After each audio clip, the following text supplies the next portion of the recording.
வணக்கம். நான் பார்த்தே சமைத்தேன் அன்னபூர்ணி. இன்றைக்கி பிரேக்ஃபாஸ்ட்டுக்கு சிப்பி இட்லி பண்ணலாம். அதுக்கு நான் அரைச்சி வச்சுருந்த மாவு 3 பங்கு அரிசி, 1 பங்கு உளுத்தம்பருப்பு, ஒரு 2 டீஸ்பூன் மெந்தியம், இதை போட்டு ஒரு 7 to 8 ஹவர்ஸ், அதாவது உளுந்தை ஒரு 4 ஹவர்ஸ் ஊற வச்சேன். மற்றபடி அந்த மெந்தியத்தை தனியாக ஊற வச்சுட்டேன். அரிசியையும் ஒரு 7 to 8 ஹவர்ஸ் ஊற வச்சுட்டு நல்லா அரைச்சிட்டேன். அரிசி கொஞ்சம் சுமாராக அரைச்சா போகிறோம். ஆனால் உளுந்தை நல்லா அரைக்கணும். மழை அரைச்சி இது ஃபர்மெண்ட் பண்ணி ஒரு ராத்திரி பூரா வச்சுட்டு எடுத்திருக்கேன். இதை கொஞ்சம் இட்லி நான் ஏற்கனவே வாத்தேன். இப்போ இதோ இங்கே வச்சுருக்கிறது இது சிப்பி இட்லியாக அன்றைக்கி வாத்துடலான்னு இதை அரைச்ச மாவு இருக்குது. அப்புறம் அதுக்கு சட்னி பண்ணுறதுக்காக தேங்காய் எடுத்து வச்சுருக்கேன். இங்கே சிப்பி எல்லாம் எடுத்து அழகாக வச்சுருக்கேன். இதுக்குள்ளே முதல்ல எண்ணெயை பரட்டி க்ரீஸ் பண்ணிவிட்டு அப்புறம் நம்ம இட்லி மாவை ஊற்றி இட்லி பானையில் வைக்க வேண்டியதான். இப்போ அதை வச்சிடலாம். இங்கே பார்த்தீங்கன்னா இங்கே சிரட்டை எல்லாத்துலேயுமே நல்லா தேங்காய் எண்ணெயை அப்படியே பரட்டிட்டு இப்போ நம்ம இட்லி மாவை விட்டுட்டு இந்த இட்லி பானையில் வச்சிடலாம். அதுக்கு முன்னாடி இட்லி பானையில் தண்ணியை விட்டு ஒரு 2 மினிட்ஸ் இது நம்ம மாவை விடுற வரைக்கும் அது சூடாகிட்டு இருக்கட்டும்.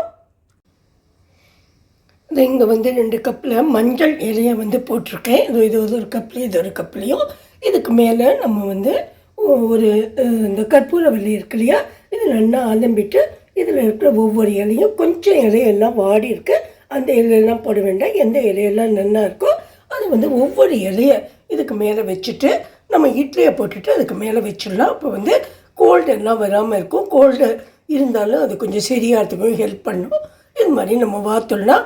அந்த சரட்டை சில்லு இது வச்சுருக்கேன் இல்லையா, சில்லு, அதுலேயும் நான் ஒவ்வொரு இலையை அது மாதிரி வைப்பேன். இது கொஞ்சம் இலை சரியாக இல்லைன்னா இன்னும் போய் பறிச்சுன்னு விடுவேன். நான் பறிச்சுன்னு வந்துட்டு நல்ல இலையாக பார்த்து வைக்கணும். இதில் அழுக்கு மண் பூச்சி புழு எதுவும் இல்லாமல் நல்ல இலையாக பார்த்து நம்ம வச்சு இட்லியை போட்டுடலாம். இங்கே பார்த்தீங்கன்னா இது நல்லா க்ரீஸ் பண்ணினேன் இல்லையா, அதில் இட்லி மாவை விட்டுட்டு மேலே ஒரு கற்பூரவல்லியை வச்சுட்டேன். அதே மாதிரி இதையும் வச்சுட்டு அந்த கப்பு நம்ம மஞ்சளை போட்டிருக்கோம் இல்லையா, மஞ்சள் இலையை, அந்த கப்பையும் எடுத்து இந்த மற்ற இடத்துல வச்சுட்டு இட்லி வாத்துடலாம். இன்றைக்கி ஃபுல்லாக இட்லி மாவில் வேண்டாம், அப்புறம் அது ரொம்ப பெரிய இட்லியாக வந்துடும். அப்புறம் குழந்தைகள் வெள்ளம் சாப்பிட மாட்டா. அதனால நான் சின்ன சின்ன சில்லியாக எடுத்துகிட்டு இருக்கேன். இந்த சிரட்டையை அதில் தான் விட்டுருக்கேன். பாதி தான் நான் கப்பில் கூட விட்டுருக்கேன். இப்போ நம்மளுக்கு சரியான சைஸில் குட்டி குட்டியாக இட்லி சாப்பிட்ற மாதிரி கிடச்சிடும். இப்போ இந்த மஞ்சள் இலைக்கு மேலே தான் நான் இட்லி மாவு விட்டுருக்கேன். இதுக்கு நல்ல மஞ்சள் வாசனையும் கிடைக்கும், அந்த இம்யூனிட்டியோட பெனிஃபிட்டும் நம்மளுக்கு கிடைக்கும். இப்போ நம்ம இதை மூடிட்டு இது ஒரு 8-10 நிமிஷம் நல்லா வேக வைக்கிறதுக்காக விட்டுடலாம். இப்போ ஒரு 8 நிமிஷம் ஆகிடுத்து. நான் இட்லி எல்லாம் வெளில எடுத்துகிட்டு நல்லா வெந்து கிடச்சிருக்கு பாருங்க. மேலே அழகாக அந்த கற்பூரவல்லியும் நல்லா வெந்திருக்கு. இங்கே தேங்காய் சட்னி வச்சுருக்கேன். தேங்காய், பச்சை மிளகாய், கொஞ்சம் உப்பு, ஒரு சொட்டு புளி, இதை வச்சு அரைச்சிட்டு மேலே கடுகு, கருவேப்பிலை, வற்றல் மிளகாய், அப்புறம் உளுத்தம்பருப்பு, கடலைப்பருப்பு, இதை தாளித்து கொட்டியிருக்கேன் தேங்காய் எண்ணெயில். இது எவ்வளோ ஈஸியாக வந்திருக்குன்னு காமிச்சிருக்கேன் பாருங்க. நல்லா நெம்மினாலே தன்னாலேயே வந்துடும்.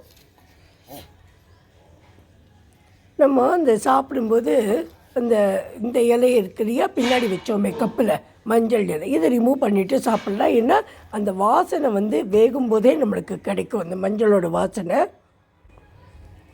ராத்திரிக்கு நான் அரிசி உப்புமா தான் பண்ணினேன். இதுக்கு நான் யூஸ்வலாக என்ன பண்ணுவேன்னா அரிசி பருப்பு எல்லாத்தையும் சேர்த்தே பொடிச்சிடுவேன். இங்கே ஒரு டம்ளர் அரிசி எடுத்திருக்கேன்.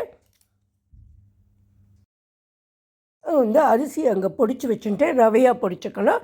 2 டேபிள் ஸ்பூன் கடலைப்பருப்பு, 2 டேபிள் ஸ்பூன் துவரம்பருப்பு, 1 டேபிள் ஸ்பூன் 2 சேர்ந்து மிளகு, ஜீரகம், அப்புறம் 4-5 வத்தல் மிளகு, இதெல்லாம் எடுத்து வச்சுட்டு இதையும் இந்த மாதிரி பொடிச்சு வச்சுட்டுருக்கேன். இதையும் ரவையாக தான் படிக்கணும். அப்புறம் அரிசியோட இதையும் கலந்து வச்சுட்டுருக்கேன். இதுலேயும் உப்பை போட்டு நல்லா கலந்துட்டேன். அப்புறம் தாளிக்கிறதுக்காக நல்லெண்ணெயை 2 டேபிள் ஸ்பூன் விட்டுருக்கேன்.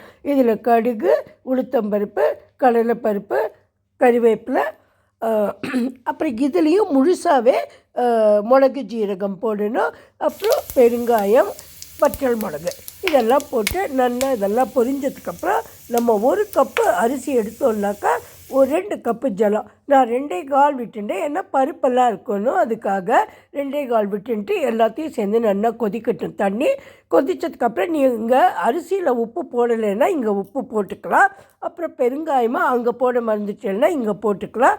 அப்புறம் இந்த நம்ம வச்சுருக்கிற மாவை வந்து நம்ம போட்டு நல்லா இலக்கிண்டே இருக்கணும். கட்டுக்கடைசில் இல்லாமல் கொஞ்சம் கொஞ்சமாக போட்டு இலக்கணும். அதுக்காக கேஸை கொஞ்சம் சின்னதாக்கிக்கணும். கொஞ்சம் நாள் இலக்கின பிறகு உங்களுக்கு மேலே கொஞ்சம் ட்ரையாக இருக்க மாதிரி தோணித்துன்னா பக்கத்தில் உள்ள கொஞ்சம் வெந்நீரை வச்சுட்டு அதை கொஞ்சமாக விட்டு இலக்கி பாருங்க, உங்களுக்கு எல்லாம் சேர்ந்து வரணும். ஏன்னா கொஞ்சம் நாடி நல்லா இது வேகணும். அது நல்லா வெந்து வந்தப்புறம் நம்மளுக்கு பார்த்தாலே தெரியும், ரவை ரவையாக இல்லாமல் அந்த வாண்டியை விட்டு வரும்.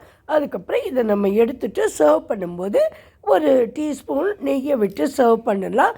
இது அந்த மிளகு வாசனையோடு அவ்வளோ ஜோராக இருக்கும். நம்மளுக்கு கிண்டும் போதே தெரியும் நல்ல மிளகு வாசனை.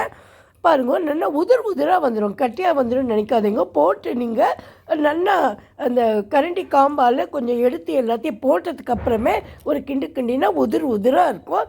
இது மாதிரி இருக்கும். ராத்திரிக்கு வயிற்றுக்கும் ஒன்றும் பண்ணாது. நல்ல ஒரு ரெசிபி தான் இது. அதாவது நல்ல ஒரு டிஷ் தான் இது நைட்டு சாப்பிட்றதுக்கு. இதுக்கு வந்து அந்த மிளகு ஜீரகம்லாம் போட்டதுனால நம்மளுக்கு வந்து ஹெல்த்துக்கு எதுவுமே பண்ணாது. ட்ரெடிஷ்னல் அந்த காலத்து ஒரு ரெசிபி தான். Hope you all will like this. உங்களுக்கு பிடிச்சதுன்னா லைக் பண்ணி ஷேர் பண்ணுங்க. அதே மாதிரி சப்ஸ்கிரைபும் பண்ணுங்க. Thank you friends, have a great time. Thank you. நீங்கள் இதை சர்வ் பண்ணும்போது சட்னி சாம்பார் எதுவும் கூட வேணால் சர்வ் பண்ணலாம். நான் வந்து கொஞ்சம் பூசணிக்காய் போட்டு மோர்க்கூட்டானோடு பண்ணியிருந்தேன், அதோடு தான் சர்வ் பண்ணேன். Thank you friends.